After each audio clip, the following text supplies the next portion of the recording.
आप लोग इस वीडियो में देखिए कि कैसे जो खेसारी यादव हैं वो अपने परिवार से मिल रहे हैं। वो लोग कहाँ गए? चाचा कहाँ गए? चाचा बनी संजय अभी ना खेले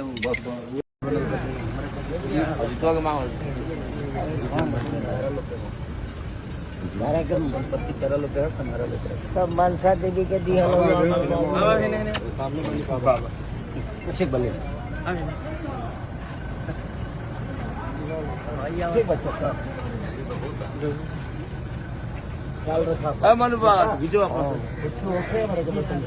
तो इस वीडियो में आप लोग देखें कि कैसे जो खेसारी यादव हैं भोजपुरी इंडस्ट्री के सुपरस्टार यानी ट्रेंडिंग स्टार खेसारी यादव अपने माता पिता से मिल रहे हैं और हाल चाल पूछ रहे हैं, और उनके चाचा भी हैं वहाँ पे, तो उनसे भी गले लगा रहे हैं खेसारी यादव और बोल रहे हैं कि चाचा अगर आपको तबीयत खराब रहता हो तो बोला कीजिए। मतलब यार भोजपुरी इंडस्ट्री में ऐसा कोई कलाकार नहीं होगा, कोई हीरो नहीं होगा जो ऐसे अपने परिवार के बारे में सोच रखता हो और बोलता हो कि अगर कुछ होता है तो मुझे बताइए। लोग तो पैसा दे करके काम चला लेते हैं, लेकिन खेसारी यादव जो है वो बिना मिले नहीं जाते। और ऐसे ही नहीं, खेसारी यादव को हमारे भोजपुरी इंडस्ट्री के फैमिली स्टार भी कहा जाता है, क्योंकि ये फैमिली के साथ बहुत ज्यादा दिखते हैं और बहुत ही अच्छे से निभाते हैं फैमिली। तो आप लोगों को इस सब के बारे में क्या राय है, अपनी राय को कमेंट बॉक्स में लिखिए, बताइए। और इस चैनल पर नए हैं तो चैनल को सब्सक्राइब कर लीजिए। धन्यवाद।